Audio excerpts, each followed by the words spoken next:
엄마, 저희 지금 집 왔는데요. 청소도 하나도 안 되어 있고 냉장고에 아무것도 없는데요. 제가 부탁드린 건 하신 거예요? 설명 좀 해주세요. 너는 지금 그게 나한테 할 소리냐? 내가 네 식모야? 갑자기 왜 소리를 지르고 그러세요? 제가 뭐 잘못했어요? 네가 뭘 잘못했는지도 모르는 게 잘못이다. 내가 너한테 베풀어주는 호의가 당연한 거라고 생각해? 내가 너희 집에 며칠 지내면서 그런 거 해주는 게 당연한 거냐고? 평소에도 그래. 너 언제 엄마 안부 한 번이라도 물은 적이 있어? 다 네가 필요한 거 네 할 말만 하고 그런 거 아니면 연락도 안 하고 말이야. 도대체가 어떻게 된 게 갈수록 더 심해지니? 엄마, 일단 진정 좀 하시고요. 화 좀 내지 마세요. 안녕하세요. 저는 충남 천안에 거주하는 평범한 71세 여성입니다. 현재 식당에서 점심시간에 설거지 일을 하고 있어요.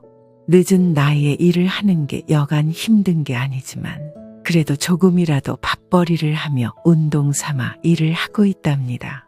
그래도 오후에는 쉴 수 있는 시간이 많아 상대적으로 여유가 있는 편이에요. 혼자 지내다 보니 라디오나 휴대폰으로 유튜브를 틀어놓는 경우가 많습니다. 그렇다 보니 여러 사연들을 많이 듣게 되는데요. 제 사연도 한번 들려드리고 싶어 이렇게 글을 적게 되었습니다. 사연들을 듣다 보면 제 나이대에 있는 분들은 노후를 어떻게 보내는지, 자식들과 이런저런 일이 있어 갈등을 겪는 분들이 많이 있으신 것 같더라고요. 저도 그중 한 명으로서 얼마 전에 겪었던 일을 한번 말씀드리고자 합니다. 제가 그 일을 겪으면서 한 가지 느낀 건 제 인생의 자식이 100%를 차지하는 건 아니다라는 겁니다. 젊은 사람들이 말하는 내가 주인공인 인생이 뭔지 알았거든요. 그래서 요즘은 제 할 일하며 저를 위한 시간을 보내려고 많은 노력을 기울이고 있답니다. 아무리 개인주의가 비중을 많이 차지한다지만 저 같은 옛날 사람들에겐 다소 생소할 수도 있을 겁니다. 그래도 요즘 세상이 그렇다면 한 번쯤은 따라가 주는 것도 나쁘진 않겠죠. 이쯤이면 제게 어떤 일이 있었는지 궁금하시죠? 허심탄회하게 제 이야기를 들려드리겠습니다. 구독과 좋아요, 알람 설정 꾹 눌러주세요. 불과 1년 전 저는 평생을 함께 살아온 동반자였던 남편을 떠나보내야 했습니다. 젊은 시절 만나 어렵게 생활하면서 조금씩 살림을 불려나가는 재미에 아들이 태어나면서 시간 가는 줄 모르고 살았더랬죠. 저희의 첫 살림집은 지하 단칸방이었습니다. 여유롭지 않았던 시댁은 되려 저희가 도와드려야 할 정도로 형편이 좋지 않았어요. 제 친정도 마찬가지였습니다. 직장에서 만난 남편은 제가 늘 봐왔던 듬직한 모습처럼 가족들을 위해서라면 무엇이든지 할 수 있는 사람이었고 그만큼 열심히 일을 하던 사람이었습니다. 저는 그런 남편을 위해 열심히 뒷바라지를 하며 아들을 잘 키워내야겠다는 다짐을 수도 없이 했던 사람이었죠. 그렇게 평생을 일만 하던 남편이 갑작스레 세상을 떠나니 제 인생에 커다란 구멍이 생긴 것 같았습니다. 엄마, 이것도 다 정리하실 거죠? 아버지 장례 비용은 다 지불했고 유품 정리하셔야 하는데 업체 부르실 거예요? 아니면 엄마가 하실 거예요? 그런 거 부르지 마라. 내가 알아서 천천히 정리할게. 너희들도 고생했다. 이제 그만 집에 가서 쉬어. 나도 혼자 있고 싶구나. 알겠어요. 그럼 장례식 내내 아무것도 못 드시길래 곰탕이랑 이것저것 사서 넣어놨어요. 끼니 거르지 마시고 챙겨 드시고요. 혹시 아버지 유품 중에 따로 챙겨갈 물건 있으면 가져가고 며칠 있다가 통화 좀 하자꾸나. 재산 정리도 필요하고 여러모로 이야기를 좀 해야 할 것 같다. 연락드릴게요. 그럼 저희 가볼 테니까 좀 쉬세요. 남편의 장례를 치르고 한동안은 제정신이 아니었던 것 같습니다. 추운 겨울이었지만 날이 추운 것보다 이제는 혼자 지내야 한다는 외로움이 제 마음을 더 차갑게 만들었죠. 집 앞에 남편이 심어놓은 감나무를 바라보며 저는 생각에 잠겼습니다. 아들이 대학생이 될 무렵에야 마련한 이 집은 저희 가족들의 추억이 깃든 정든 곳이었죠. 마당에 딸린 작은 텃밭을 가꾸기도 하고 아들이 건강하길 바라며 심었던 여러 나무들 그리고 꽃을 좋아하는 저를 위한 남편의 배려까지 늘 따뜻함만 감돌던 이곳은 어느새 외롭고 쓸쓸한 곳이 되어버렸습니다. 남편이 세상을 떠난 뒤에도 저는 어떻게든 이 따뜻함을 유지해보려 노력했지만 현실은 녹록지 않았죠. 남편이 남겨둔 빚이 있었기 때문입니다. 제법 큰 금액이라 어떻게 해야 할지 막막했지만 금세 현실에 눈을 뜬 저는 큰맘 먹고 지금껏 살던 집을 팔기로 결심했어요. 지훈아, 나 지금 사는 집 팔고 이사 가련다. 일전에 네 아버지 일하면서 너한테 말했던 그 돈. 이젠 다 갚아야 할 것 같아서 너한테 부담을 줄 수는 없잖니? 아, 안 그래도 그것 때문에 걱정이었어요. 진짜 다행이네요. 그 사람한테 말도 못하고 있었는데 어떻게 잘 해결됐네요. 그래. 나도 너한테 괜히 부담 주는 거 아닌가 싶어서 걱정했었다. 내가 지금 이래도 얼마 벌지를 못하니 난감했었거든. 아무튼 이 집 팔아서 빚 메꾸고 남은 돈은 내가 노후 자금으로 가지고 있을 테니 그렇게 알아라. 네, 당연하죠. 그럼 아버지 빚 문제는 더 없는 거죠? 그래? 일 다 해결하고 연락할게. 걱정 말고 있어. 남편의 빚은 고스란히 아들의 몫이 될 뻔했지만 제가 집을 팔아 빚을 메꾼다고 하니 아들은 금세 안도하는 모양이었습니다. 그렇게 아들과 저는 각자의 일상에서 바쁜 나날을 보내게 되었습니다. 이따금씩 남편을 생각하면 울컥하는 마음이 솟아나곤 했지만 계속해서 우울하게 지낼 수는 없는 노릇이었죠. 저는 집을 팔아 빚을 해결하고는 혼자 살기 적당한 집으로 이사를 했습니다.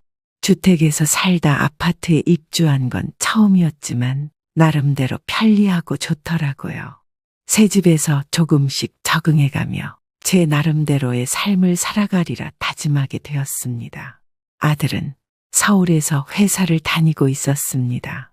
결혼해서 맞벌이를 하는 상황이었는데 가뜩이나 같이 살지 못하는 데다가 멀리 떨어져 있으니 아들이 작정하고 찾아오지 않는 이상 얼굴을 볼 일이 없었어요. 결혼하고 나니 연락을 하거나 찾아오는 빈도는 점점 더 없어졌고 그저 가끔씩 잊어버릴 때쯤 짧게 안부 연락을 주고받는 게 전부였습니다. 그리고 주변의 자식들을 먼저 시집장가 보낸 사람들의 말을 들어보면 요즘 사람들은 간섭하는 것을 싫어한다고 했습니다. 걱정돼서 하는 작은 관심도 간섭이라 여긴다고 하면서 말입니다. 처음에는 그 말이 무슨 뜻인지 전혀 이해하지 못했지만 시간이 지날수록 그 말을 점점 몸소 깨닫게 되었죠. 그리고 저는 힘이 들 때면 남편의 사진을 바라보며 그리움을 삭히는 게 일상이 되어버렸습니다. 남편을 추억할 수 있는 물건이라고는 사진첩과 생전에 주고받았던 몇 건 되지 않은 문자 메시지가 전부였죠. 그렇게 서운함은 점점 더 쌓여만 갔습니다. 엄마, 정말 죄송해요. 오늘 생신이신 거 지금 생각났어요. 제가 뭐 해드릴 건 없고 용돈 이체시켜드렸어요. 얼마 안 되는 금액이지만 맛있는 거 사드세요. 요즘 회사가 너무 바빠서 제가 정신이 없었네요. 아니야. 바쁘다 보면 잊을 수도 있지 뭐. 내가 알아서 미역국은 잘 챙겨 먹었다. 용돈 보내줘서 고마워. 잘 쓸게. 다음엔 제가 꼭 신경 써서 챙겨드릴게요. 정말 요즘 바빠서요. 그 사람도 아차 싶어서 엄청 죄송해하고 있어요. 용돈 넉넉하게 넣어드렸으니까 꼭 맛있는 거 사드세요. 정말 죄송해요. 아이고, 알았다니까 그러네. 이렇게 연락 준 것만으로도 고맙다. 네 안 사람한테도 안부 전해주고 오늘도 고생했을 텐데 얼른 쉬어라.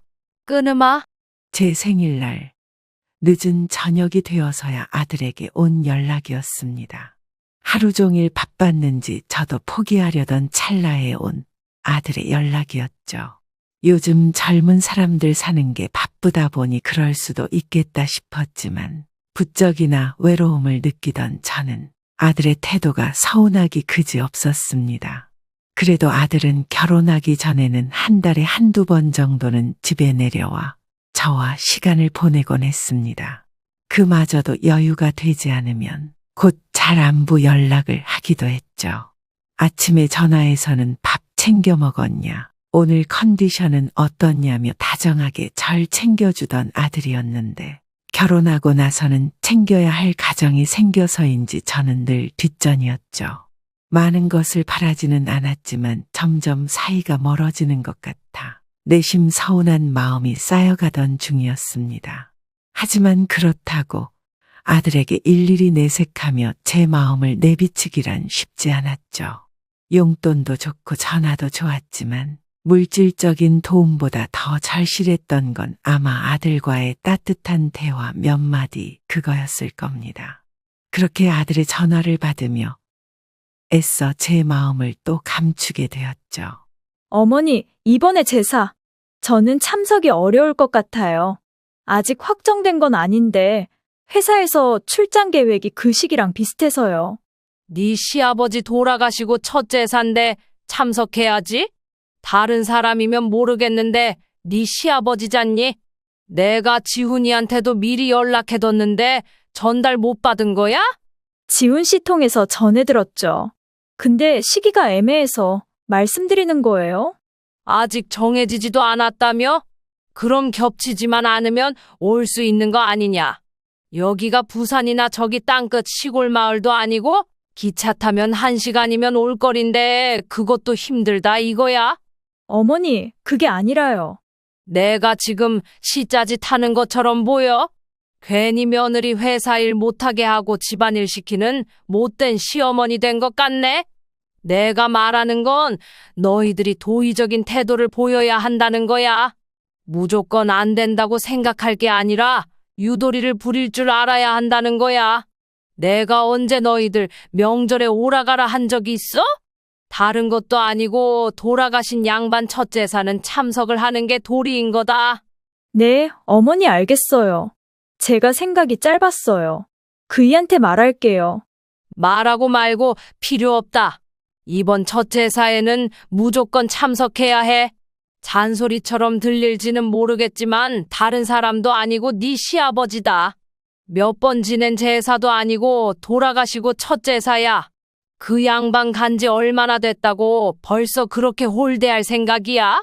난 아직도 그 양반이 집에 있는 것 같은데 피치 못할 사정으로 오지 못하는 거면 어쩔 수 없지만 그런 게 아니라면 참석했으면 좋겠구나. 내 말 뜻 잘 이해했을 거라 믿는다. 네, 어머니. 알겠습니다. 그렇게 1년이라는 시간이 훌쩍 흘러 남편의 제삿날이 다가왔어요. 슬프고 마음이 무거운 날이었지만 그래도 넉넉히 밥상을 차려주고 싶은 마음에 정성을 다했습니다. 그리고 제사 당일 아들 부부가 어두운 표정을 하고는 집에 왔더라고요. 억지로 불려온 사람들처럼 무언가 불만이 많아 보였습니다. 그럴 만도 한 게 사실은 제가 무슨 일이 있어도 제사에는 참석하라고 엄포를 놓았기 때문이었죠. 안 그래도 서로 안부 연락도 안 하는데 그대로 지내다가는 부모 자식 간의 인연마저 끊어질 것 같아서 제가 꼭 참석하라고 엄포를 놓았습니다. 요즘 젊은 사람들은 어떻게 생각할지 모르겠지만 장례식 이후 첫 제사는 그만큼 중요하고 예의를 차려야 한다고 생각했거든요. 하지만 그 모습을 보는 저도 마음이 편치는 않았습니다. 그래도 아들과 며느리는 제사 준비에 열심히 임했고 정성스레 남편의 제사를 지냈습니다. 치우는 것도 며느리가 나서서 설거지하고 저와 아들이 짐 정리를 했죠. 자, 이건 얼마 안 되지만 너희들 생활하는데 보태 쓰도록 해. 많이는 못 담았어. 30만 원씩 담았으니까 동료들이랑 맛있는 걸 사 먹던 해라. 바쁜데 오느라 고생했고. 엄마, 뭐 이런 걸 다 챙겨주세요. 오히려 저희가 드려야 하는데요. 나도 그 정도 줄 능력은 있어. 그러니 줄 때 받아도. 어머니 감사해요. 저희가 더 잘할게요. 잘하고 말고의 문제가 아니다. 그냥 이렇게 종종 서로 얼굴 보고 밥 먹으면서 안부 묻는 게 전부다. 다른 거 바라는 건 없어. 그저 너희들 건강하게 잘 지내면 돼. 지금처럼 말이다. 저희가 노력할게요. 요즘 워낙 바빠서요. 이해해 주세요. 내가 일전에 너희한테 제사필이 참석하라고 하면서 기분이 상했다면 이 자리에서 사과하마. 하지만 다른 건 몰라도 네 아버지 살아생전 고생 많이 한 사람이잖니. 그래서 첫 제사는 다 같이 모여서 얼굴도 보여주고 챙겨주고 싶었다. 죽은 사람한테 이게 다 무슨 소용이냐고 물어보면 할 말 없지만 그래도 최소한의 예의라고 생각했어. 기분 상했다면 미안하다. 아니에요, 엄마. 저희가 잘못 생각한 것도 있어요. 아무튼 저희 내일 출근해 봐야 하니까 조금 있다가 가볼게요. 그래, 조심해서 올라가고. 제사를 지내고 밥을 먹는데도 아들과 며느리의 표정이 우울하길래 저는 밥상을 다 치우고 난 뒤 두 사람에게 용돈 봉투를 쥐어주었습니다. 그제서야 아들과 며느리는 얼굴에 환한 미소가 피어올랐죠.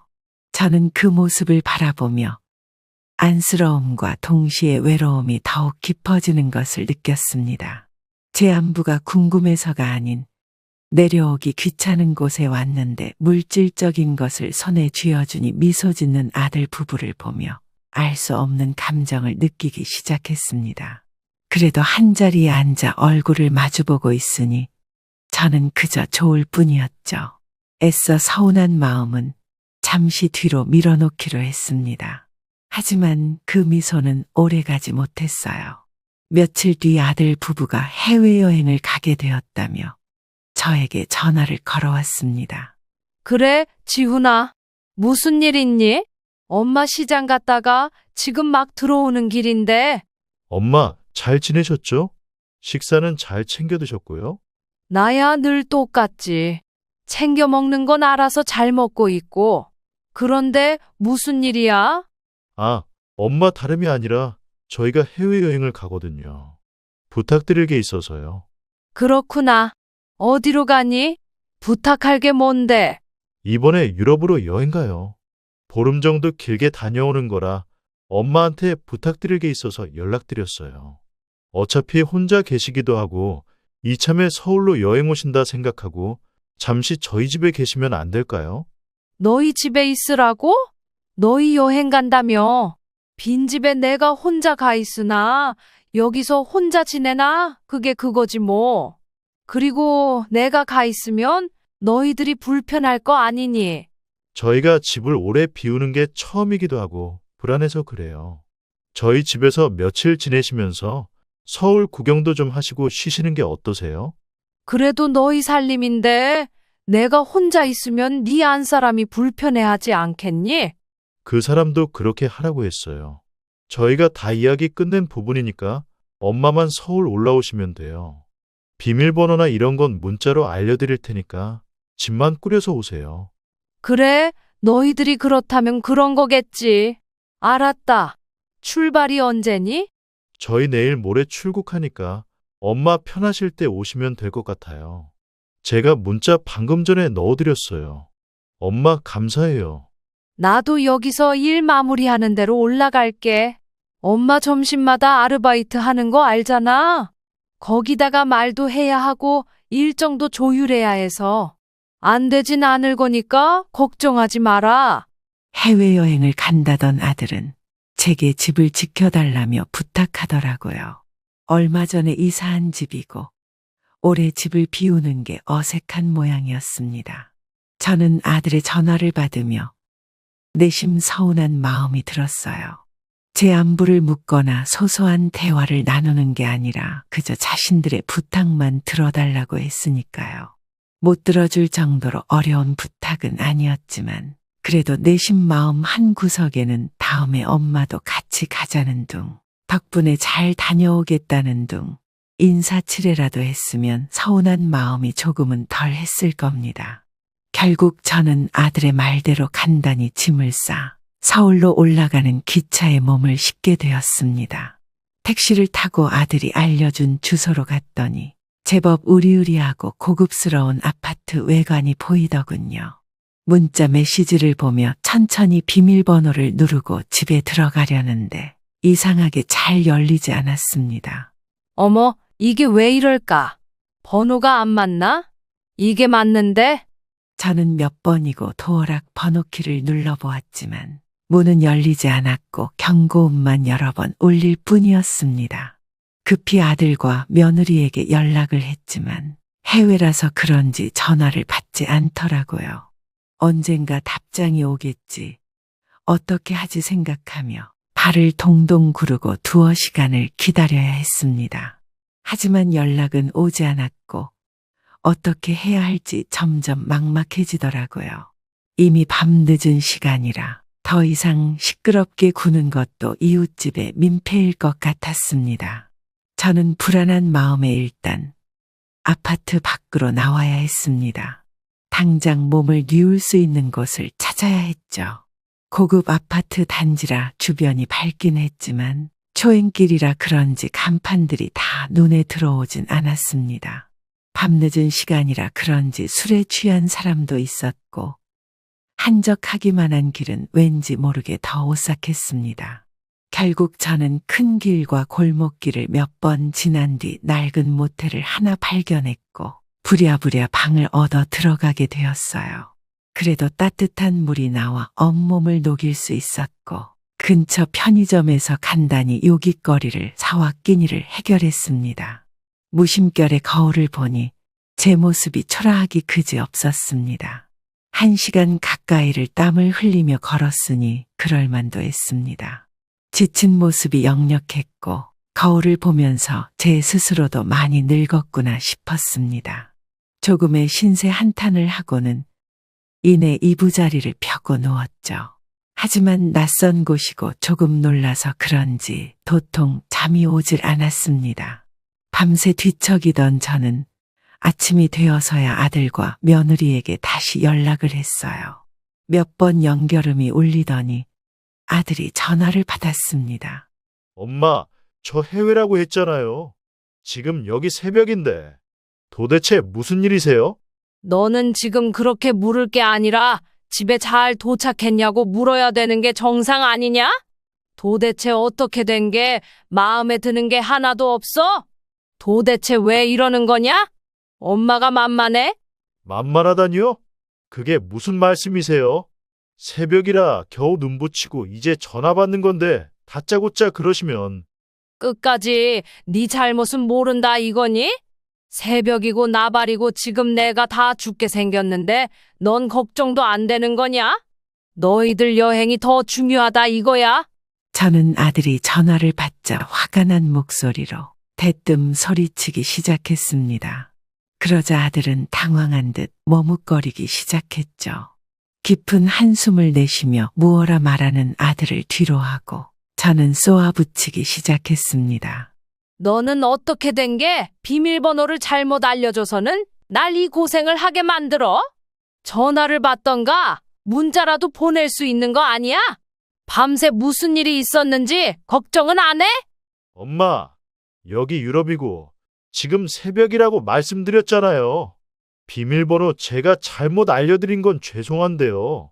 지금 시차 적응 때문에 잠도 못 자고 겨우 눈 붙이고 있는데 다짜고짜 화내시면 저더러 뭘 어떻게 하라는 말씀이세요.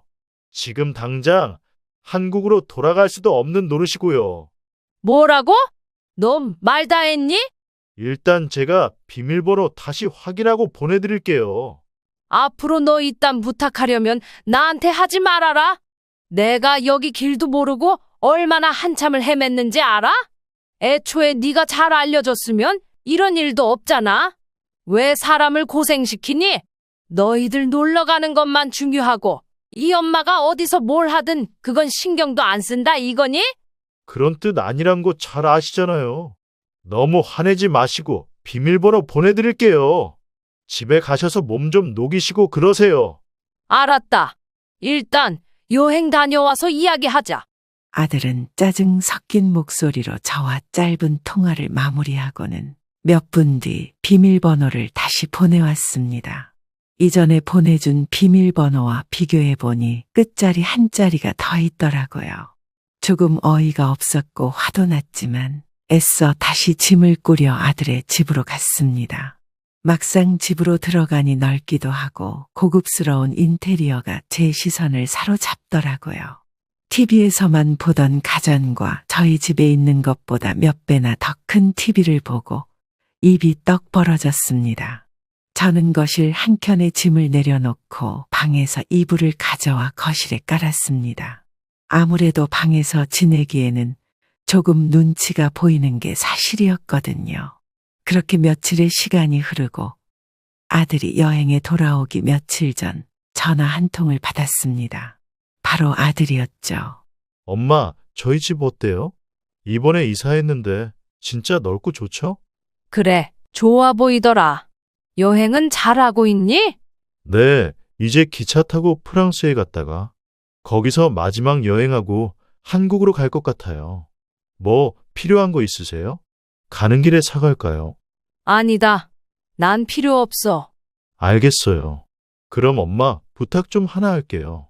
저희 가기 전에 혹시 반찬이랑 음식 좀 만들어 놓고 가시면 안 돼요?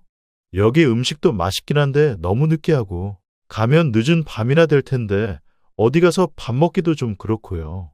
이 사람 좋아하는 반찬이랑 김치 두루치기 같은 거 칼칼한 거 먹고 싶거든요. 뭐, 못해줄 건 없다만. 남의 살림 건드리는 게 영. 그게 뭐 어때서 그러세요? 아들 집인데. 그런가? 먹고 싶은 게 그게 다야? 네, 어차피 많이 먹지도 못할 거고 적당히 해주시면 될 것 같아요. 그리고 부탁드리는 김에 하나 더 부탁드릴게요. 저희가 오면서 집 청소를 못하고 왔거든요. 주방 옆에 다용도실에 빨래도 있는데 죄송하지만 그것도 좀 부탁드릴게요. 나더러 지금 음식도 만들어 놓고 청소에 빨래도 하라는 거야? 계신 김에 해주시면 좋잖아요. 부탁드릴게요. 어차피 건조기도 있고 하니까 어려우신 건 없으실 거예요. 아들은 여행에서 돌아오면 바로 먹을 수 있게 여러 가지 음식을 해달라고 했습니다. 그러면서 집안 청소와 빨래까지 야무지게 부탁을 하더라고요. 아무 생각 없이 들어줄 수 있는 부탁이었지만 지금도 제 안부보다는 자신들이 필요한 말만 해대는 게 참 얄미웠습니다. 더 오래 통화를 하다 보면 제가 화를 낼 것 같아 우선 전화를 끊었습니다. 그리고는 집안 이곳저곳을 살펴보기로 했죠. 아들의 말처럼 빨래는 세탁기가, 말리는 건 건조기가, 심지어 설거지도 식기세척기가 하니 어려운 일은 없었습니다. 그리고 어찌 보면 아들의 부탁을 흔쾌히 들어줄 수도 있는 상황이었지만 어디에 뭐가 있는지도 모르니 아무리 부모라 한들 살림에 함부로 손을 댈 수도 없는 노릇이었죠. 이내 저는 가벼운 한숨을 내쉬었고 간단히 반찬이라도 만들어주고 가려고 냉장고를 열어보았어요. 하지만 냉장고는 정말 말 그대로 텅텅 비어 있었습니다. 그저 맥주와 김치 그리고 물 몇 통이 전부였어요. 아들이 말했던 반찬들과 음식들을 하려면 나가서 장을 보고 와야 하는 상황이었습니다. 아니, 얘들은 도대체 집에서 뭘 해먹고 사는 거야? 왜 냉장고에 아무것도 없어? 이래놓고 뭘 해달라고 하는 건지 참. 그 순간 저는 참 막막해지면서 화까지 나더라고요. 며칠 전에 겪은 수모도 모자라 엄동설안의 길도 모르는 곳에서 마트까지 찾아가 장을 보고 음식을 해야 하고 게다가 청소까지 해야 하는 상황이 맞는 건가 싶었습니다. 더 이상 아들은 저를 엄마로 대하는 게 아니라 가정부로 대하는 듯한 느낌이었어요. 아들이 제가 베푸는 호의를 너무나도 당연하게 여기고 있다는 걸 깨닫고 나니 감정을 주체할 수 없었습니다. 저는 그대로 짐을 챙겨 서울역으로 향했고 제일 빠른 기차표를 끊어 천안에 있는 제 보금자리로 자리를 옮겼습니다. 그리고는 다음 날 아들에게 전화가 왔죠. 엄마, 저희 지금 집 왔는데요. 청소도 하나도 안 되어 있고 냉장고에 아무것도 없는데요. 제가 부탁드린 건 하신 거예요? 설명 좀 해주세요. 너는 지금 그게 나한테 할 소리냐? 내가 네 식모야? 갑자기 왜 소리를 지르고 그러세요? 제가 뭐 잘못했어요? 네가 뭘 잘못했는지도 모르는 게 잘못이다. 내가 너한테 베풀어주는 호의가 당연한 거라고 생각해? 내가 너희 집에 며칠 지내면서 그런 거 해주는 게 당연한 거냐고? 평소에도 그래. 너 언제 엄마 안부 한 번이라도 물은 적이 있어? 다 네가 필요한 거, 네 할 말만 하고 그런 거 아니면 연락도 안 하고 말이야. 도대체가 어떻게 된 게 갈수록 더 심해지니? 엄마, 일단 진정 좀 하시고요. 화 좀 내지 마세요. 내가 화를 안 내게 생겼어? 너희들이 뭐라고 날 이렇게까지 무시해? 남편 잃고 혼자 산다고 처량해 보여서 불쌍해 보여서 만만하니? 내가 너희한테 그런 존재야? 그냥 가끔 돈 봉투만 쥐어주면 엄마 노릇하는 거냐고. 저는 아들의 전화를 받자마자 화를 주체하지 못하고 그대로 아들에게 쏘아붙여 버렸습니다. 아니나 다를까 아들은 제 안부 따위는 안중에도 없더라고요. 단지 엄마라는 이유로, 제 아들이라는 이유로 저를 무시하는 것 같아 기분이 나빴고 그동안 담아두고 있던 서러움이 한꺼번에 몰려와 감정을 주체할 수 없었습니다. 나도 입 아파서 더 이상 너희들한테 뭐라고 못하겠다. 자기들이 뭘 잘못했는지 모르는 놈들한테 나만 실컷 떠들어봤자 내 입만 아프지. 옛날 어른들 말씀 하나도 틀린 것 없다. 그리고 내가 말을 안 해서 그렇지. 너희들이 지금까지 한 행동들이 다 옳다고 생각해? 너희 아버지 첫 제사 때도 그렇고 도대체 내가 얼마나 참아야 하는 거니? 얼마나 더 봐줘야 해? 너희들이 한두 살 먹은 어린애들도 아니고 생각 정도는 할 수 있잖니? 나도 이젠 지친다. 앞으로는 연락하지 말아라. 너희들이 진짜 뭘 깨달았는지 나한테 미안하기나 한 건지 알기 전까지는 절대 연락하지도 말아라. 알겠어? 집에 찾아오지도 말고 너희는 너희대로 알아서 살아. 그게 무슨 말씀이세요? 왜 그렇게 심하게 말씀하시는데요? 지금 저희랑 인연 끊자고 하시는 거예요? 그렇게 알아들었으면 그렇게 이해하면 되겠구나. 지금까지 너희들이 한 행동을 생각해봐. 너희가 잘했다고 생각해? 내가 왜 서운한지 이해하려고는 안 해봤어? 반대로 생각해봐라. 너희가 어디 가서 이런 취급당하면 기분 안 나쁘겠니? 저는 아들에게 한참을 쏟아낸 뒤 거칠게 전화를 끊어버렸습니다. 그 뒤로 아들과 며느리가 번갈아가며 전화를 몇 번 하긴 했지만 저는 받질 않았죠. 그렇게 며칠의 시간이 흘렀습니다.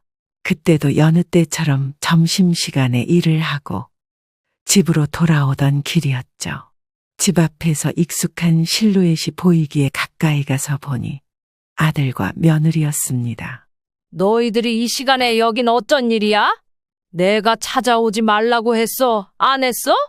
엄마, 들어가서 이야기해요. 저희가 긴히 드릴 말씀도 있고요. 저는 아들과 며느리와 함께 집으로 들어왔습니다. 거실에 앉아 서먹한 분위기를 유지하며 마주하게 되었죠. 오랜 시간 동안 적막감이 흐르고 아들이 먼저 제게 말을 걸기 시작했습니다. 엄마, 정말 죄송해요. 엄마가 그동안 얼마나 힘들게 살아오셨는지 제가 전혀 알지 못했어요. 전혀 내색을 안 하시니 괜찮으신 줄 알고 너무 안일하게 생각했어요. 뭘 말이냐? 이제 와서 왜 그러는 건데? 무슨 바람이 들어서 그런 말을 하는 거니? 철이 들었다거나 그런 말은 안 할게요. 엄마가 느끼시기에 진심이 와닿을진 모르겠지만 저희 정말 반성 많이 했거든요. 그동안 생각 많이 했어요. 엄마가 왜 화를 내시지, 왜 화가 나셨을까 하고요. 말을 해봐. 무슨 바람이 들어서 그러는 건데? 이제 와서 안다고 한들 뭐가 달라져? 그래서 저희가 죄송하다는 말씀 드리려고요. 사과드리고 싶었어요. 엄마 마음이 안 풀리신다고 해도 저희가 뭘 어찌할 수 있는 건 아니지만 한 가지는 알아주셨으면 해요. 저희 정말 많이 반성했거든요. 아버지 돌아가시고 나서 엄마가 혼자서 얼마나 외로우셨을지 헤아리지 못한 것도 제 불찰이고요. 엄마가 해주신 거에 비해서 저희가 너무 부족했다는 것도 잘 알고요. 그저 당연하게만 생각해서 죄송해요. 진심이에요. 그리고 앞으로 엄마한테 자주 연락드릴게요. 혹시 힘들거나 그러시면 꼭 말씀해 주세요. 어머니, 이 사람 말씀대로 하세요. 저도 반성 많이 했어요. 그래도 유일한 며느리고 같은 여잔데 어머님 마음 헤아리지 못한 건 제 불찰이에요. 앞으로는 절대 그럴 일 없을 테니 저희 용서해 주세요. 다시 한번 사과드릴게요. 아들과 며느리는 제게 진심을 다해 사과를 하기 시작했습니다. 그동안 당연하게 생각해서 미안하다며 눈물까지 흘리는 아들과 며느리를 저는 외면할 수 없었죠. 그 말을 들으며 제 서운했던 마음도 어느 정도 누그러지는 듯 했습니다. 그렇게 그날 저녁 오랜만에 아들 부부와 마주해 식사를 하게 되었죠. 식사를 하며 앞으로 자주 안부를 묻고 그동안 왜 대화가 부족했는지에 대해 진지하게 이야기도 하며 많은 대화를 나누었습니다. 그리고 자주 안부도 묻고 얼굴을 보러 오겠다는 아들과 며느리의 말에 웃음으로 화답해 주었습니다. 그렇게 아들 부부가 서울로 올라가고 저는 허전해진 집안에서 잠시 멍하니 앉아있다. 남편의 영정사진을 매만지기 시작했습니다. 여보, 그동안 내가 애들한테 너무 서운한 마음만 품고 있었나 봐. 애들도 그러려고 그런 게 아닐 텐데 내가 너무 예민하게 굴었나 봐. 이제는 서로 잘 지내기로 했으니 당신도 거기서 잘 지켜봐줘. 앞으로 조금만 더 행복하게 살다가 당신 곁으로 갈게. 기다려줘. 저는 이제는 아들과 며느리와의 관계가 더욱 소중하다는 것을 깨달았습니다. 여전히 혼자 사는 집에 외로움이 존재하긴 했지만 아들의 사과와 노력 덕분에 앞으로의 날들이 기대되기 시작했죠. 이후 저와 아들은 정말 사이가 좋아졌습니다. 서로 집에 초대를 해서 식사를 한다거나 함께 나들이를 가기도 했고 종종 만나지 못할 때면 저에게 선물도 보내주곤 했습니다.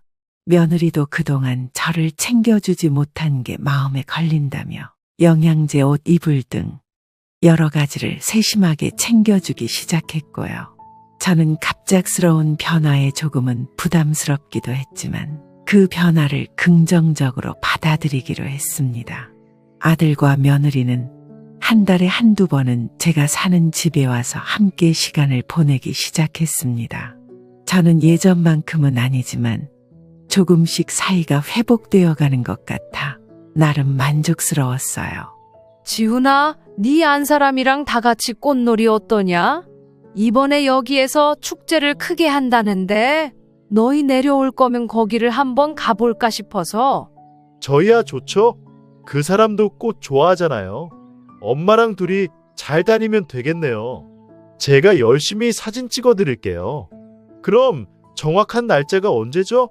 너희가 10일 날 내려오니까 그쯤일 거야. 내가 다시 봐볼게. 알겠어요. 그럼 그때 만나요. 아, 그리고 지난번에 보내드린 머플러랑 옷 입어보셨어요? 그 사람이 백화점 갔다가 엄마한테 잘 어울릴 것 같아서 보냈다던데 어떠세요? 색깔도 너무 예쁘고 곱더라. 사람들이 하도 물어봐서 아들이랑 며느리가 사줬다고 자랑했다. 잘 입고 있어. 걱정하지 마. 그리고 다음부터는 이런 거 하지 마라. 너희들 생활비에 보탰어. 난 입던 옷도 많아서 괜찮아. 가끔 생각날 때 저희가 해드리는 건데요. 비싼 것도 아니고요. 아무튼 기분 좋으셨다니 다행이네요. 다음에는 다 같이 쇼핑 가요. 연락드릴게요. 저는 점점 아들과의 관계가 회복되며 외로움도 덜 느끼게 되었습니다. 시간이 지나면서 저는 집에서의 일상 속에서도 작은 행복을 찾기 시작했습니다. 남편과의 추억이 담긴 사진들을 정리하며 웃음을 터뜨리기도 하고 근처 공원에서 산책을 하기도 하며 따뜻한 햇살을 만끽했죠. 그리고 문화센터에 시니어 강좌를 등록해 얼마 전부터는 컴퓨터도 배우고 자수도 놓기 시작했습니다. 함께 강좌를 들으며 친해진 사람들과 종종 모임도 하기도 하고요. 이제는 소소한 일상에서 행복을 찾는 것이 가능해졌죠. 남편의 영정사진을 바라보며 저는 마음속으로 속삭였습니다. 앞으로 조금만 더 살다 가겠노라고. 이렇게만 지내다 가도 더 이상 여한이 없을 것 같았습니다. 아들 부부와도 사이가 좋아지니 제 인생에도 환해졌죠.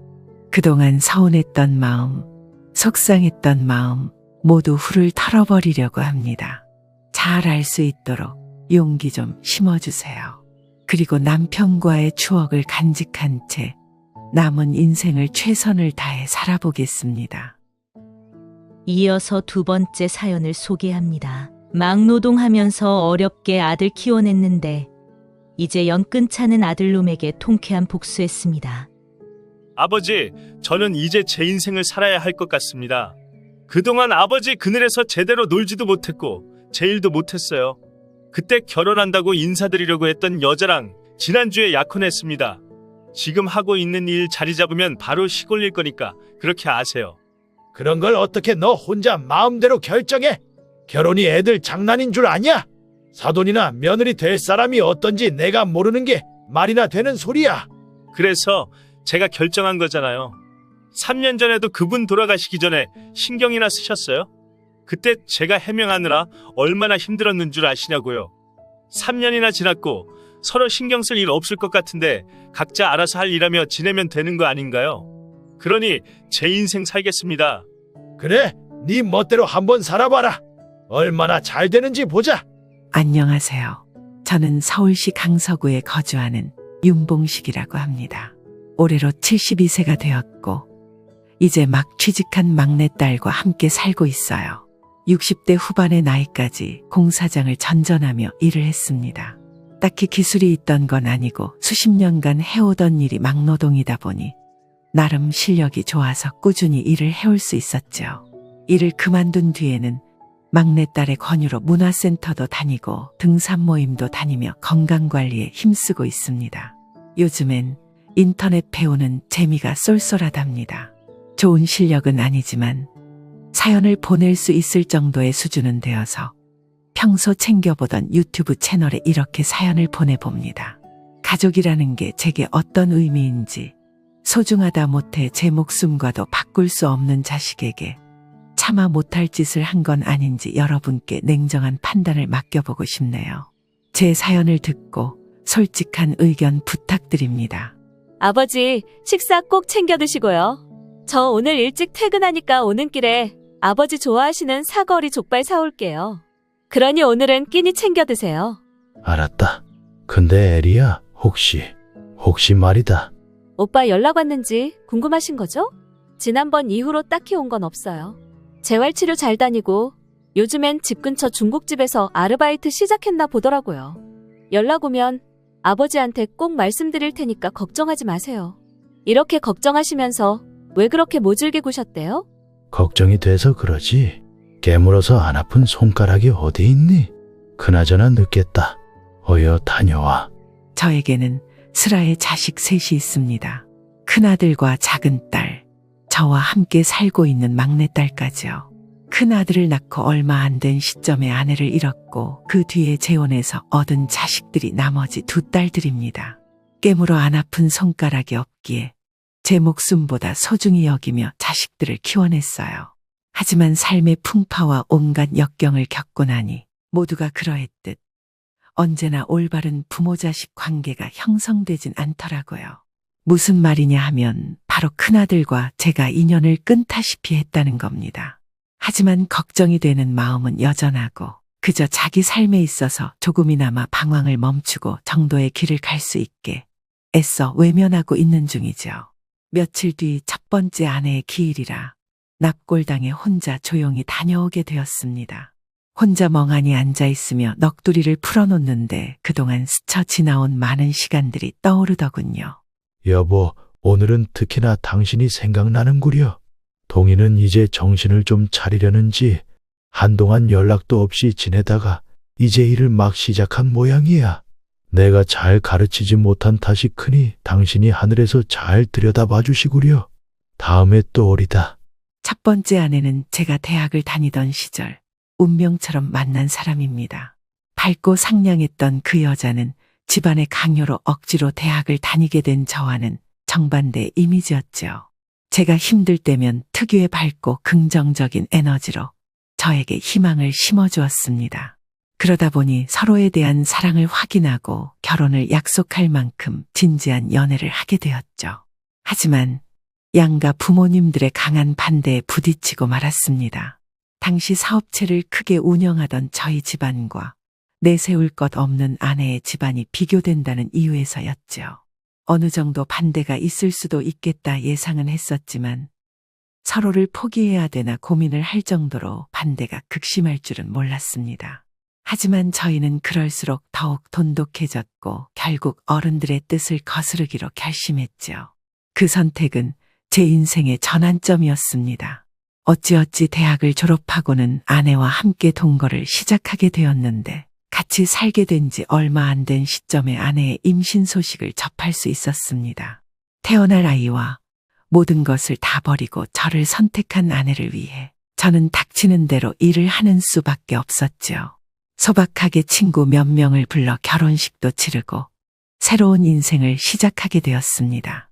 아들이 태어나고 하루하루 열심히 살아가면서 이 행복이 영원히 지속되었으면 하는 바람이 있었죠.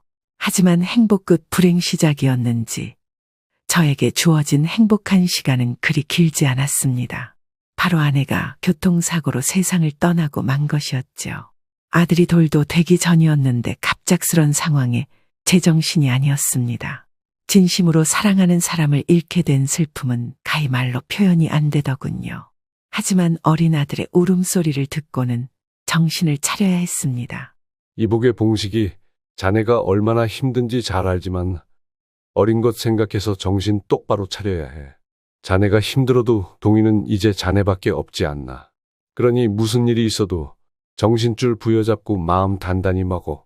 너는 앞으로도 우리 집안 도움받을 생각은 하지 말아라.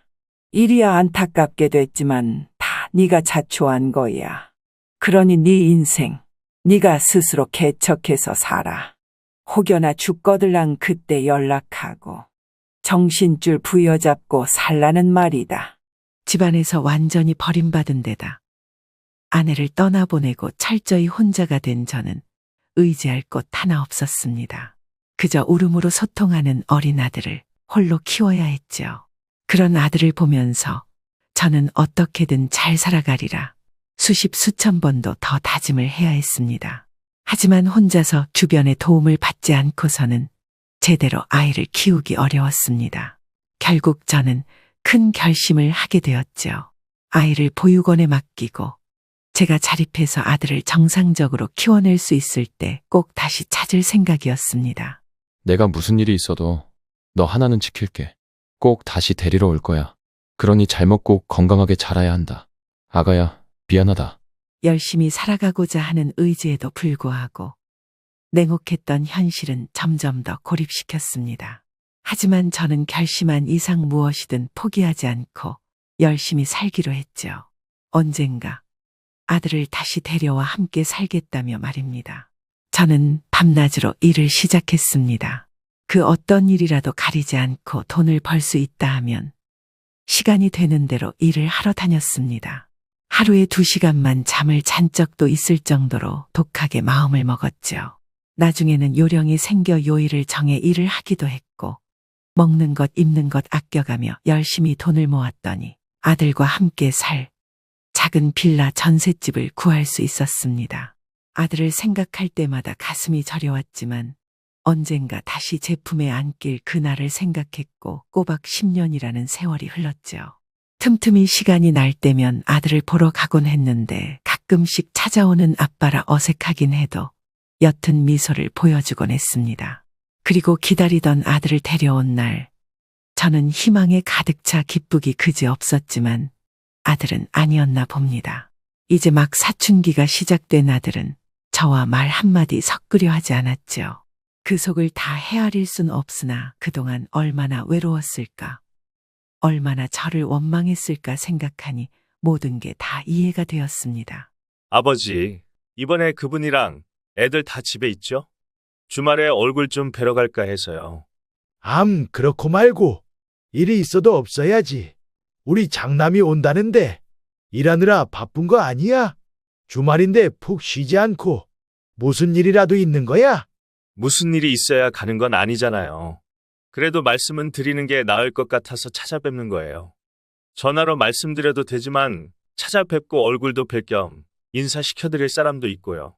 사실 저 결혼하려고 해요. 그게 정말이야? 왜 진작에 말하지 않았어? 솔직히 언제 장가가려나 내심 걱정은 했다. 근데 좋은 사람 만났나 보구나. 난 다른 거 다 필요 없이 네가 좋고 마음씨 착한 사람이면 좋다. 주말에 네 엄마한테 이야기해 둘 테니 마음 편히 와.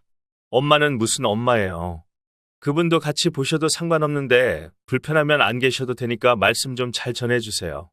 그래도 결혼하게 되면 말이라도 해주면 어디가 덧나니? 하루 이틀 본 사이도 아니고 너도 나이가 있으니 이해는 할 거 아니냐.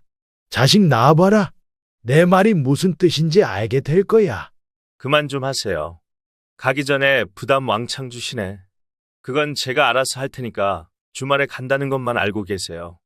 시간이 흘러 아들은 장성했고 40대가 넘은 중년의 남성이 되어버렸습니다. 세월이 흐른 만큼 저도 흰머리가 지긋한 노인이 되어버렸죠.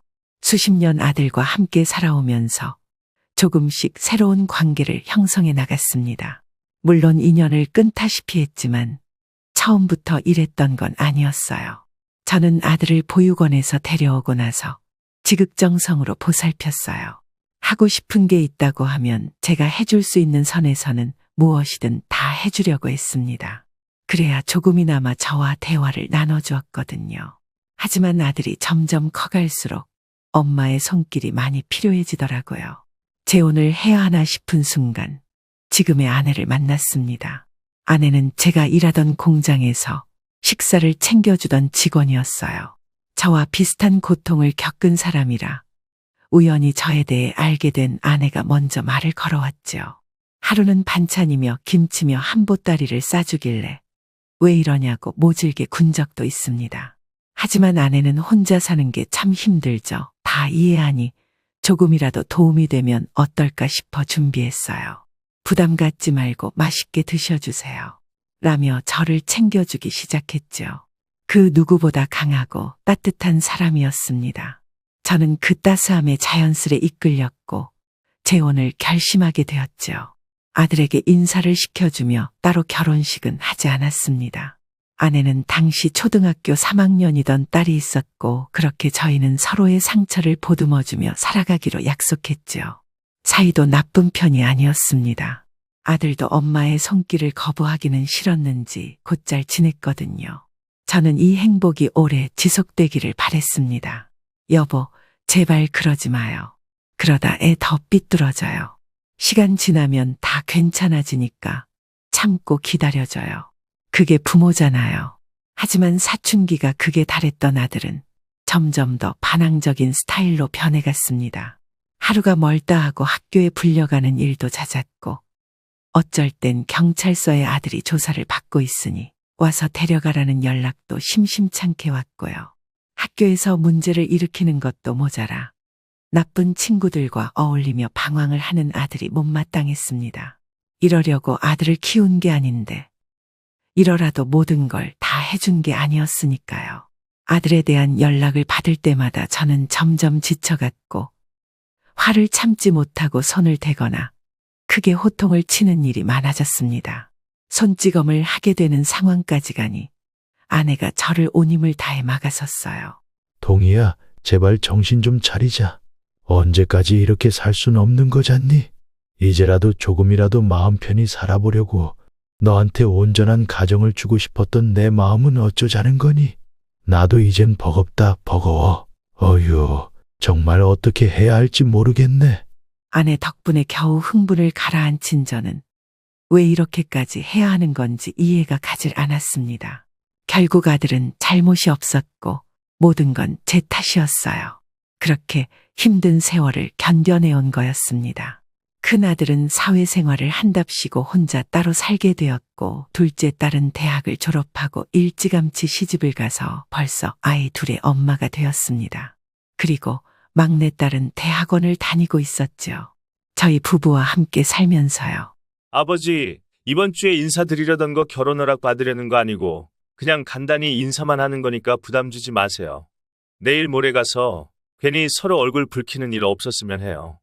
그래서 미리 연락드리는 거예요. 그럴 일이 뭐 있냐?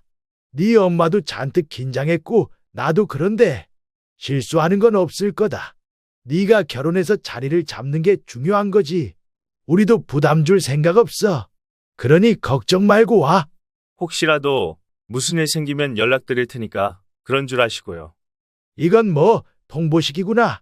서로 조율을 해야 마땅한데. 아무튼 알았다. 아들은 성공에 대한 야망이 가득한 사람이었습니다.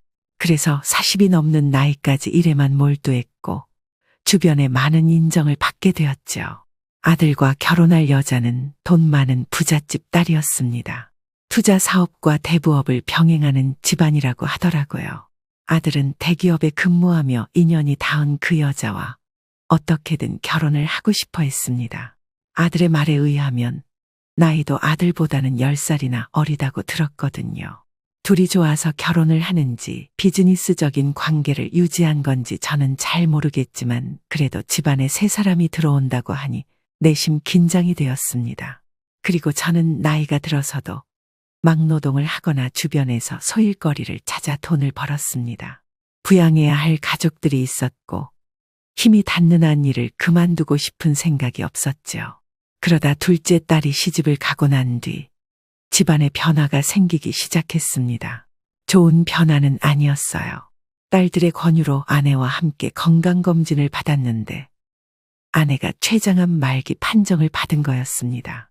너무나 갑작스러운 상황에 어찌할 줄을 몰랐죠. 또 다시 아내를 어이없게 잃고 싶지는 않았거든요. 아들이 주말에 인사를 온다고 했는데 아내가 암이라는 결과를 들으니 그 어떠한 것도 눈에 들어오지 않았습니다. 동희야, 미안하게 됐다. 이번 주 주말에 약속이 어려울 것 같구나. 지금 엄마랑 병원에 와 있어. 그래서 좀 난감하구나. 당장 내일인데 이러시는 게 어딨어요? 이미 말 다 해놨는데 왜 그러시는 거예요? 그런 건 미리 말씀을 해주셨어야죠. 네 엄마가 암이라는구나. 오늘 건강검진 결과 받았는데 이미 3기래. 지금 당장 입원해서 항암 치료 시작하고 암세포 어느 정도 죽여놓고 수술을 해야 한다고 하네. 그래서 미안하지만 나중으로 미뤄야 할 것 같다. 아버지, 정말 너무하세요. 피를 나눈 제 일보다 그 사람 일이 더 중요해요. 다른 것도 아니고 제가 결혼하고 싶다고 인사까지 드리러 간다고 했잖아요. 왜 제 인생에 도움이 안 되냐고요. 그분은 저랑 전생에 무슨 원수를 졌다고. 무슨 말을 그렇게 하니? 그리고 언제까지 그 사람 그분이라고 말할래? 널 키워주신 분이야.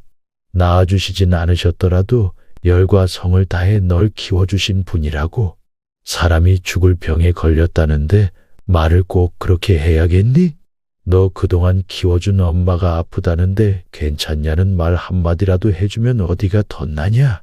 그만 좀 하세요. 언제까지 저한테 강요하실 건데요? 기억은 없어도 저한테 엄마는 한 번뿐이라고요. 아버지는 진짜 이기적인 분이십니다. 저한테 바랄 걸 바라세요. 저 키워주신 거? 제가 부탁한 거예요? 제가 그러라고 했어요? 내가 뭐가 이기적이라는 거냐? 너야말로 그 성질머리 좀 고쳐라.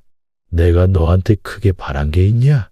그저 가족이니 잘 지내자는 것뿐인데 언제까지 그렇게 방황만 할 거야? 결혼한다고 해서 모처럼 철이 들었나 싶었는데 그건 내 착각이었던 것 같구나. 아버지야말로 생각 좀 하고 사세요. 아들 나이 40이 넘었어요. 좋은 사람 만나서 겨우 인사시켜드린다는데 그 약속을 파토내세요? 저 장가도 못 가고 혼자 늙어 죽으면 아버지가 걷어주실 거예요. 예전에 보육원에 버린 것처럼 요양원에나 안 버리면 다행이지. 너 무슨 말을 그렇게 하는 거야? 이 배은망덕한 놈 같으니라고. 결혼이야. 네 놈이 하던 말던 신경 쓰지 않으마. 너 좋다는 그 여자랑 결혼하던지 말던지 마음대로 해. 가족이 아프다는데 거들떠도 안 보는 너한테 질렸다. 질렸어. 어이가 없네요. 지금 화낼 사람이 누군데 그러세요? 어이가 없는 건 저라고요. 됐다. 내가 너한테 연락을 한 게 미친 짓이지. 주말에 인사를 오든 다음에 오든 신경 쓰지 않으마. 네 인생 네가 알아서 살아. 원하는 대로 신경 끌 테니까 너도 신경 꺼라. 결국 아들과의 관계는 서먹해질 수밖에 없었습니다. 이따금씩 생사 여부만 확인하는 정도였죠. 저는 아내의 곁을 지키며 모든 것을 쏟아부었습니다. 아내에게 좋다는 치료가 있으면 금액에 상관하지 않고 무조건 해달라고 했어요. 한국이 아니더라도 아내의 병을 고칠 수 있다면 당장이라도 날아갈 수 있는 그런 심정이었죠. 무조건 좋은 것을 먹이고 환자에게 좋다는 음식, 영양제 등 안 해본 게 없었습니다. 아빠, 엄마가 많이 힘든가 보다. 우리 엄마 헬스케진 것 봐봐. 아빠, 이 말 어떻게 들릴지 모르겠지만 이제 그만 엄마 보내주자. 엄마도 많이 힘들대. 그게 무슨 소리냐? 네 엄마가 힘들다니? 내가 옆에서 이렇게 잘 보살펴주고 의사도 컨디션 좋아지고 있다고 했는데. 이제 그만 좀 해. 엄마도 이러는 거 원치 않을 거야. 제일 힘든 건 엄마 자신이라고. 안 되는 거 알면서도 아빠가 하도 옆에서 챙겨주고 희망을 심어주니까 엄마도 떠나고 싶어도 못 떠나는 거야. 이제 엄마 보내주자. 그게 무슨 소리야? 네 엄마 깨어날 수 있어. 내가 얼마나 정성을 쏟았는데 분명 나을 수 있다니까. 그런 못된 말 하는 거 아니야. 네 엄마 다 듣고 있는데. 조금 전에 담당 선생님 만나 뵙고 오는 길이야. 엄마도 다 알고 있단 말이야. 아빠가 이렇게 미련 들수록 엄마 마음 편히 못 떠나잖아. 그러니까 아빠도 괜히 더 아파하지 말고 엄마한테 하고 싶은 말 있으면 다 해줘. 알겠지? 내가 어떻게 너희 엄마를 보내니? 그동안 못해준 게 너무 많은데 어떻게 이렇게 보내? 결국 아내는 3년간의 투병 끝에 세상을 떠나고 말았습니다. 또 다시 저는 홀로 남겨지고 말았죠. 아내의 장례를 치르고 한동안은 식음을 전폐하며 폐인같이 살았습니다. 살아갈 의지가 없었고 도저히 기운이 나질 않더라고요. 하지만 아내를 잃은 충격에서 벗어나기도 전에 아들에게 기가 막힌 이야기를 듣게 되었습니다. 아버지, 저는 이제 제 인생을 살아야 할 것 같습니다. 그동안 아버지 그늘에서 제대로 놀지도 못했고 제 일도 못했어요. 그때 결혼한다고 인사드리려고 했던 여자랑 지난주에 약혼했습니다. 지금 하고 있는 일 자리 잡으면 바로 시골릴 거니까 그렇게 아세요. 그런 걸 어떻게 너 혼자 마음대로 결정해? 결혼이 애들 장난인 줄 아냐? 사돈이나 며느리 될 사람이 어떤지 내가 모르는 게 말이나 되는 소리야. 그래서 제가 결정한 거잖아요. 3년 전에도 그분 돌아가시기 전에 신경이나 쓰셨어요? 그때 제가 해명하느라 얼마나 힘들었는 줄 아시냐고요. 3년이나 지났고 서로 신경 쓸 일 없을 것 같은데 각자 알아서 할 일하며 지내면 되는 거 아닌가요? 그러니 제 인생 살겠습니다. 그래, 네 멋대로 한번 살아봐라. 얼마나 잘 되는지 보자. 지금 악담이라도 하시는 거예요? 절 이렇게 만든 건 아버지예요. 애초에 절 자식으로 생각도 안 하시면서 무슨 염치로 이제 와서 아버지 대접을 받으시려고 하는데요? 아버지가 절 보육원에 버리고 간 그 순간 이미 끝났어요. 그때 내가 사과했잖니. 나도 어쩔 수 없는 상황이었다. 내가 널 버려. 널 버리려고 했으면 애초에 낳지도 않았지. 무슨 말을 그렇게 하냐? 너는 도대체가 알 수가 없어. 내가 무슨 죄가 있어? 너한테 뭘 그렇게 잘못했냐고. 너무 안이 꼽게 생각하시면 저도 서운하죠. 저도 참고 살아온 세월이 있는데 고작 이런 일로 저한테 그렇게 말씀하시면 어이가 없잖아요. 어이가 없든 뭘 얼마나 참았든 간에 난 상관없다. 네가 정말 나를 아버지라 여겼으면 이런 식으로 행동하면 안 되는 거야. 네 인생? 네 인생을 살겠다고? 언제는 네 인생 안 살았냐? 그러니까 알아서 한다고요. 이왕 이렇게 된 거 약혼까지 한마당에 결혼식도 가까운 지인만 불러서 하자는데 아버지 안 오셔도 됩니다. 어차피 소식만 전해드리면 되잖아요. 그런 자리 어색하시고 또 오실 수준이 안 되시니 그냥 넘어가죠. 이런 천하에 못된 놈이 있나? 네가 그러고도 내 아들이야.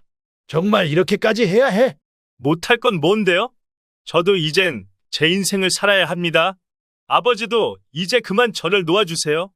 잘 되면 좋은 거지만 망해도 아버지 탓 안 할 테니 그만 신경 끄시라고요. 아들은 아내가 병상에 누워있는 동안 아무도 모르게 약혼식을 올렸고 아내가 죽은 뒤엔 대놓고 결혼을 하겠다며 자신의 일에 신경을 쓰지 말라고 하더라고요. 시간이 지나서 아들이 장성했으니 어느 정도 우리 사이도 가까워졌겠다 싶었는데 어느 순간 아들과의 거리는 점점 더 멀어지기 시작했습니다. 그동안 제 온몸과 뼈를 깎아 키워낸 아들이 저를 부모로 인정하지 않고 상견례나 결혼식에 오지 않았으면 한다는 말을 몇 번이나 곱씹으며 모든 것을 바쳐 키운 아들이 이젠 저를 부끄러워한다는 사실을 받아들일 수 없었습니다. 아들과 약혼했다던 며느리도 다를 바 없었어요. 끼리끼리 산다고 했던가요? 부창부수라고 했나요?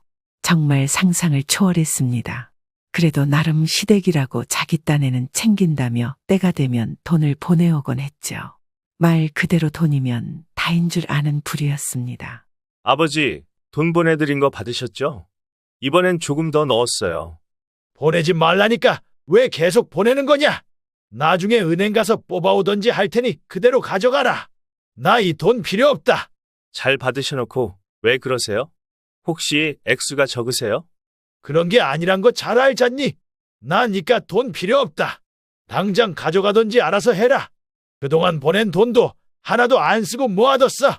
그러니 다음에 올 때 말해라. 다 줄 테니까. 저는 마음속 깊이 상처를 받고 말았습니다. 돈이면 다 해결되는 줄 아는 며느리와 돈 맛에 빠져 자기 가족은 나 몰라라 하는 큰아들까지 총체적 난국이었어요. 큰아들은 약혼했다던 그 여자와 함께 사업을 시작했습니다. 카페와 빵을 만들어 파는 프랜차이즈 카페였는데 여자 쪽 집에서 많은 도움을 준 건지 일시적으로 번창하기 시작했죠. 바빠지니 더 얼굴을 보지 못했고 남보다 못한 사이가 되어가고 있었습니다. 저는 아내의 병원비와 치료비로 거의 모든 재산을 다 쏟아붓듯 한 탓에 남은 거라고는 지금 살아가고 있는 아파트와 약간의 현금이었습니다. 앞으로 노후 자금으로 사용하기엔 턱없이 부복한 금액이었고 나중에 자식들이 자리를 잡는다거니 중요한 일이 있을 때 금전적인 지원을 해줄 수 있을 줄 알았습니다. 하지만 전혀 아니었고 제가 가진 돈은 점점 바닥을 보이기 시작했어요. 그 와중에 저는 또 한 번 절망에 빠지게 되고 맙니다. 결국 저는 온갖 자존심을 다 내려놓고 아들에게 도와달라 간청을 했습니다.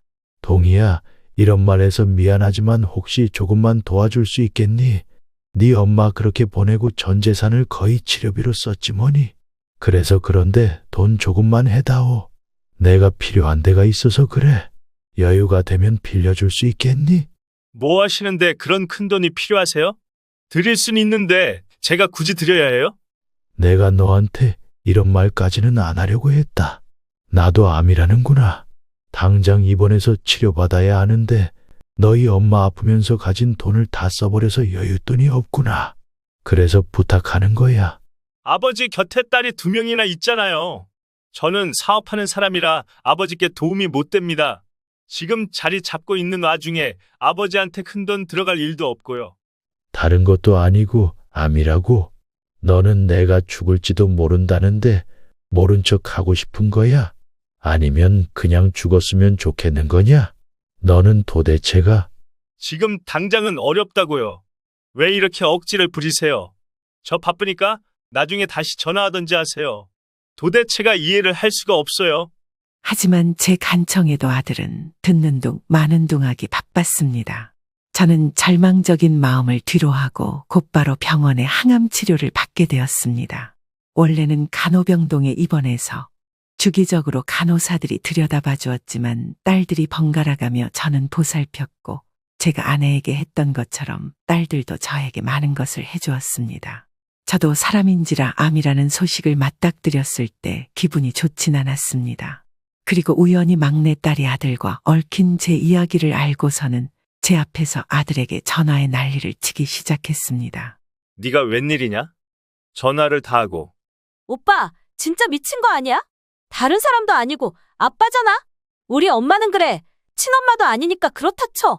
근데 이건 아니지 않아? 아빠가 얼마나 마음 상해하실지 잘 알잖아? 유일한 혈육이고 아무리 기분이 나쁘고 죽이고 싶어도 가족은 가족이잖아. 무슨 생각을 하면서 사는 거야? 오빠 아버지라고, 아버지. 네가 무슨 상관이야? 네가 뭘 안다고 함부로 나서고 지랄이야. 지랄이? 나이도 한참이나 어린 것이 어따 대고 소리를 질러? 넌 조용히 빠져 있어. 뭐? 지랄? 새언니인가 하는 그 여자랑 약혼하고 결혼한다고 했을 때 우리도 기가 막혔어. 안 봐도 비디오더라. 오빠 같은 사람이랑 결혼하면서 오빠보다 더 했으면 더 했지. 만약에 아빠 돌아가신다고 해도 그랬을 거야? 사람이 정말 너무한 거 아니냐고? 적어도 생각이라는 게 있으면 이렇게 행동하면 안 되는 거야. 뭣도 모르면 끼어들지를 마. 네가 내 심정이 어떤지 알기나 해? 아빠 아픈데 병문안이라도 와봤어? 아들 노릇이 하고 싶은 거면 적어도 찾아와서 얼굴은 보고 가야지. 사람이 인정머리가 없으면 나중에 다 되돌려받아. 오빠처럼 못된 심보 가지고 있으면 다 돌려받는 거라고. 나도 본 적 없으니까 새언니라고 하기 뭐하지만 그 여자도 그래. 그래도 남편의 아버지고 시아버지 되는 사람인데 어떻게 인사 한번 안 올 수 있어? 그러고도 며느리라 할 수 있어? 아무리 요즘 추세가 서로 관여 안 하는 거라지만 이건 해도 해도 너무한 거야. 아이고, 효녀랍셨네. 그러는 효녀께서 아버지를 지극정성으로 모시면 되겠네. 심청전 모르냐? 혹시 아냐? 심청이처럼 행동하면 아버지 병이 싹 사라질지. 나한테 지랄할 시간에 네 아버지나 보살펴드려. 이 위아래도 모르는 거사. 막내딸은 한참 동안 씩씩대며 분을 삭히지 못했습니다. 그리고 나서 아들과 막내딸이 통화를 하고 나서 열흘 정도 시간이 흘렀을 겁니다. 병원의 적막함을 뚫고 찾아온 사람이 있었어요. 바로 아들과 며느리였습니다. 그때 잠시나마 아들과 제 사이를 원만히 풀 수 있을까 하는 헛된 희망이 들었습니다. 잠시나마 기대를 품었지만 역시나 아들과 며느리는 제 기대를 저버리더군요. 아들은 제 침대 옆 의자에 앉더니 두툼한 서류 가방 하나를 내밀었습니다. 이게 뭐냐? 그냥 와도 되는데 얼굴 보는 걸로도 만족하련다. 사양하지 말고 열어보세요. 저랑 이 사람이 큰 마음 먹고 준비한 거예요. 딱히 해드릴 건 없고 저희가 할 수 있는 선에서 최대한 준비한 겁니다. 이거 받으시면 섭섭하진 않으실 거예요. 아들이 내민 서류 가방에는 5만 원짜리 지폐가 가득 차 있었습니다. 제가 이게 뭐냐는 표정으로 쳐다보자 아들은 한참 동안 눈을 마주치더니 저에게 한마디를 내뱉더라고요. 이걸로 치료비랑 생활비 하시고 더 이상 저 귀찮게 하지 마세요. 애리 그것이 얼마나 저한테 지랄을 하던지 그 소리 듣기 싫어서 이렇게 온 겁니다. 차라리 아버지도 이게 나으시잖아요? 그러니까 더 이상 서로 귀찮게 하는 일 없었으면 합니다. 이 말씀 드리려고 온 거예요. 저는 아들의 말에 큰 충격을 받았습니다. 잠시 뒤 일을 마치고 병문안을 온 딸들이 제 표정을 보더니 서둘러 제 곁으로 다가오더군요. 눈앞에 펼쳐진 상황을 보니 대충 파악을 한 듯 했습니다. 작은 딸은 저를 다독이며 아들과 거리를 두게 했고 얼굴이 시뻘개진 막내딸은 아들에게 쏘아붙이기 시작했어요. 진짜 미쳐도 단단히 미쳤구나. 이게 무슨 짓이야? 어떻게 아빠한테 이럴 수 있어? 나중에 후회할 것 같지 않아? 남도 아니고 오빠 낳아주시고 길러주신 아빠야. 그런데 어떻게 이런 몰상식한 행동을 할 수 있어? 사업하면 다야? 돈 많은 처가댁 물어오면 다냐고? 인성이 썩어 문드러졌는데. 너 그 입 닥치지 못해? 저번부터 계속 나한테 기어오르는 것 같은데 너 그 입 안 닥쳐? 사람이 진짜 해도 해도 너무하잖아. 오빠는 내가 볼 때 정신병원 가봐야 할 것 같아. 병원 온 김에 진료나 받고 가지 그래? 새언니. 아니 정식으로 인사한 적도 없으니 새언니라 부를 필요도 없지. 그쪽도 남편 내세워서 이렇게 얼굴파리하고 있는 척할 거면 이왕 하는 거 제대로 하지 그래요? 진짜 가진 거 있는 사람들이 더 하다더니 우습다. 우스워. 너 이 사람한테 그게 무슨 말버릇이야? 생각 좀 하고 말해. 감히 누구한테 망발이야? 아이고, 애처가 납셨네. 너 같은 녀석을 길러준 우리 엄마나 아빠가 불쌍하다. 당장 꺼져. 너 같은 녀석은 아빠 인생에 도움이 안 되는 놈이야. 언젠간 배로 돌려받을 거야. 이 천하의 못된 놈 같으니라고? 막내딸의 목소리는 분노로 가득 차 떨리고 있었습니다. 차마 제 앞이라 심한 욕은 하지 못하고 화를 많이 참고 있는 모양이었습니다. 작은 딸까지 나서서 막내딸을 말릴 정도였으니 그 상황이 무척이나 심각했습니다. 자식들이 서로 헐뜯고 싸우는 그 모습을 보니 저도 더 이상 참을 수 없더군요. 링거 바늘은 신경질적으로 뽑아들며 제 눈앞에 서 있는 자식들에게 소리치기 시작했습니다. 너희들 그만두지 못해. 내가 지금껏 너희들을 위해 얼마나 열심히 살았는데 어떻게 이런 식으로 나한테 모욕감을 주는 거야? 동희, 너한테 내가 이 정도밖에 안 되는 사람이었냐? 나는 아버지도 뭣도 아닌 거야. 아버지, 예전에 제가 말씀드렸던 거 기억하세요? 이제는 제 인생을 살아야 한다고요. 그냥 저를 이해해 주시면 안 되는 거예요? 왜 이렇게 답답하게 구시는 건데요? 제가 아버지한테 뭐 해달라고 요구한 것도 없고 각자 알아서 살면 그만인데 도대체 왜 그러세요? 왜 저만 나쁜 놈 만드시냐고요? 그 소리에 저는 아들을 째려보았습니다. 며느리는 아예 듣기 싫다는 듯 몸을 옆으로 반쯤 돌려버렸더라고요. 저를 무시하는 듯 했습니다. 그 모습에 저는 더 이상 아들과 길게 이야기를 나눌 필요가 없다고 느꼈습니다. 그게 아빠한테 할 소리야? 네가 나이 40이나 넘게 먹고 한다는 말이 이제 각자 인생 살자고? 아빠가 그동안 얼마나 힘들게 살아오셨는데 너 뒷바라지 해주신다고 온몸이 부서져라 일하셨는데 감사하다는 말 그 한마디가 그렇게 어려워? 뭐? 야, 너 말 다 했어? 이게 오냐 하니까 눈에 뵈는 게 없나 보지? 그래, 눈에 뵈는 게 없다 어쩔래? 너 같은 녀석을 아들로 둔 아빠가 불쌍해 죽겠다. 너 언젠간 꼭 벌 받을 거야. 이 천하의 못된 놈아. 결국 그 자리에서 아들과 딸들 간의 언쟁은 몸싸움으로 번지고 말았습니다. 병원 관계자들이 와서 겨우 떼어놓은 뒤에야 진정이 되더라고요. 저는 이미 지칠 대로 지친 상태라 이 모든 상황이 너무나도 참담했습니다. 그리고 더 이상 아들에게 그 어떠한 기대도 할 수 없다는 생각이 들었죠. 제 마음속에는 실망과 상처가 깊이 박히게 되었습니다. 동희야, 앞으로 너 하는 일에는 일절 관여하지도 신경 쓰지도 않으마. 네가 원하는 그대로 해줄게. 대신 너도 나한테 바라는 게 없어야 한다. 네가 원하는 게 그런 거라면 내가 해줄 수 있는 게 이게 전부라면 그렇게 해야겠지. 그럼 볼일 다 봤으니 나가라. 앞으로 보는 일 없었으면 좋겠다. 그날 이후 저는 아들과의 모든 관계를 끊었습니다. 더 이상 아들의 연락을 받지 않았고 만나지도 않았죠. 저는 항암 치료와 수술을 끝내고 어느 정도 회복기를 거친 뒤 집으로 돌아왔습니다. 주기적으로 병원에 방문해서 추적 검사와 항암 치료를 진행해야 했습니다.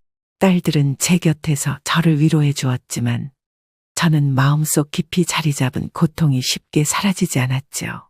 모든 것을 체념하고 그저 제게 남은 시간을 조용히 보내리라 결심하며 시간을 보내고 있었습니다. 그런데 아버지, 지금 모시러 갈 테니까 옷 좀 입고 계세요. 오빠가 사고를 당했대요. 저도 방금 연락받았는데 좀 많이 다쳤나 봐요. 모시러 갈 테니까 기다리고 계세요. 그러던 어느 날 갑작스러운 소식을 전해 듣게 되었습니다. 바로 아들이 교통사고를 당했다는 거였죠. 음주운전으로 인한 사고였고 아들은 물론 상대방도 심각한 부상을 입은 상태라고 했습니다. 막내 딸과 함께 병원에 도착하니 아들은 침대에 누워 고통스러워하고 있더군요. 다리를 심하게 다친 아들은 앞으로 평생 다리를 절며 살아가야 한다는 진단을 받았습니다. 그리고 그보다 더 충격적인 것은 며느리가 아들을 버리고 외국으로 떠났다는 사실이었어요. 결혼식도 했길래 혼인신고도 하고 잘 살겠거니 했는데 아들이 사고를 당하고 더 이상 사업적으로 가망이 없어 보이자 아들을 버리다시피 하고 떠난 것이었어요. 그렇게 아들은 모든 것을 잃고 완전히 나락으로 떨어지게 되었습니다. 한 달 정도의 시간이 흐른 뒤 아들이 집으로 찾아왔어요. 아버지, 정말 죄송합니다. 이제야 제가 얼마나 잘못했는지 깨달았어요. 주변에 아무것도 없어요. 그 사람도 떠나고 남는 게 없으니 알겠더라고요. 그러니 저 좀 받아주세요. 네. 몸도 이렇게 되고 지금 만신창인데 아버지마저 저 버리시려는 건 아니죠? 여기까지 힘들게 온 모양을 보니 뭔가 할 말이 있어 보이는구나. 제가 그동안 어리석었어요. 다 얻었다가 다 잃어보니까 사람이 얼마나 중요한지 알겠더라고요. 아버지가 그동안 제게 베푸셨던 은혜, 어렸을 때부터 지금까지 왜 그러셨는지도 잘 알겠고요. 그러니 제 이야기 좀 들어주실 수 있어요? 아니, 5분이면 되니까 제발 저랑 대화 좀 해요. 부탁입니다. 아들의 목소리는 처절했고 얼굴에는 깊은 후회와 절망이 가득해 보였습니다. 한때 저를 아래로 내려다보며 자신만만하던 아들은 어디에도 없었지요. 그저 제 앞에서 무릎을 꿇고 용서를 빌고 있을 뿐이었습니다. 하지만 저는 그런 아들의 모습에 동요하지 않고 냉정함을 유지했습니다. 이제 와서 다 무슨 소용이 있겠냐? 네가 스스로 저지른 일이다. 뿌린 대로 거두는 법이니 네가 알아서 해결하거라. 나는 더 이상 너를 도와줄 여력도 의지도 없는 사람이다. 아버지, 그러지 말고 제 말을 좀 들어보세요. 그동안 제가 사정이 있었는데 아무튼 긴 말 안 할게요. 저 좀 도와주세요. 저 일도 못 구하고 앞으로 어떻게 살아가야 할지 정말 막막하단 말이에요. 그러니 저 좀 도와주세요. 네. 마지막이다 생각하고요. 사정은 무슨 사정이야? 너같이 배은망덕하고 부모 알기를 우습게 아는 사람은 이 세상에 없을 것이다. 네가 네 밥줄을 걷어찬 격이니 네가 알아서 해결하길 바란다. 당장 나가주렴. 며칠 전에 치료받고 온 게 아직 기운이 남아있어서 그런지 피곤하구나. 정말 이러실 거예요? 그래도 하나밖에 없는 아들인데 제가 불쌍하지도 않으세요. 어떻게 이렇게 매정하실 수 있으세요? 그렇게 아들 하면서 신경 써줄 때 네가 고마워하기라도 했냐? 빈말이라도 했어? 그럴 가치가 없는 놈한테 아무것도 안 하겠다는데 뭐가 문제야? 각자 알아서 잘 살자며. 지금 네가 원하는 대로 해주는 건데 뭐가 문제인 건지 모르겠구나.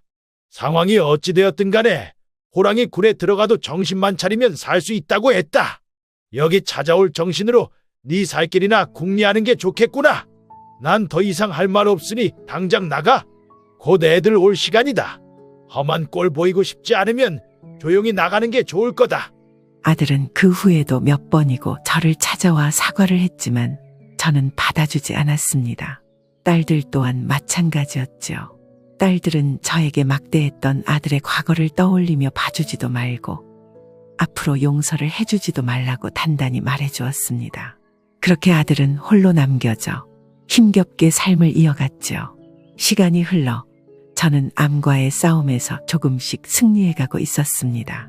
다행히 암이 상당히 진행되었던 상태임에도 불구하고 예후가 좋아서 완치를 기대해도 좋을 것 같다는 소견을 받았거든요. 저는 이제라도 다시금 제 인생을 새롭게 시작할 준비를 했습니다. 그래서 조금씩 운동을 시작했어요. 땀을 흘리고 맑은 공기를 마시니 점차 몸과 마음이 회복되어 갔습니다. 그러나 여전히 마음속 깊이 아들에 대한 생각은 떨쳐내질 못하고 있었죠. 아들이 그동안 저지른 잘못들 그리고 저를 향한 냉정했던 태도들이 쉽게 잊혀지지 않았습니다. 하지만 이제 저는 아들과의 관계에서 조금 벗어나 제 자신만을 위한 삶을 살기로 결심했어요. 더 이상 과거에 얽매이지 않고 남은 제 시간을 의미 있게 보내기로 했습니다. 막내딸의 도움을 받아 문화센터에 강좌도 등록하고 조금씩 재미진 삶을 살아가려고요. 저는 자주 집 앞 공원을 산책합니다. 아내와 함께 자주 거닐었던 곳이라 추억을 회상하기 제격이라서요. 저는 그동안 가족들과 함께했던 순간들을 떠올렸습니다. 아내와의 첫 만남, 아들의 탄생, 그리고 재혼 후 짧았던 행복의 순간들까지 모두요. 그 모든 순간들은 이제 과거의 한 장면으로 남아있게 되었습니다. 오늘도 시간이 지나면 마찬가지겠죠. 가끔씩 제가 아들을 용서하지 않았던 것이 옳았는지 때때로 의문이 들기도 합니다. 그러나 한번 내린 결정을 되돌리기엔 너무 늦었다는 생각이 들어요. 이제라도 정신을 차린다면 그걸로 만족해도 될지 의문입니다. 제가 할 수 있는 일이라고는 그저 아들이 조금 더 나은 삶을 살아가길 바라는 것 뿐이니까요. 저도 이제는 누구에게도 의지하지 않고 홀로 세상을 마주하기로 한 이상 나름의 고집을 부려볼까 해요. 이렇게 되기까지 제가 지나온 길을 되돌아보며 앞으로 나아갈 길을 조용히 걸어나가겠습니다. 이제 저에게 남은 것은 스스로를 위한 삶과 가족들에 대한 기억들 뿐입니다. 그 기억들을 간직한 채 새로운 시작을 향해 한 걸음씩 나아갈 거예요. 그런 저를 위해 응원의 한마디 부탁드리겠습니다. 지금까지 저의 구구절절한 사연을 들어주셔서 감사합니다.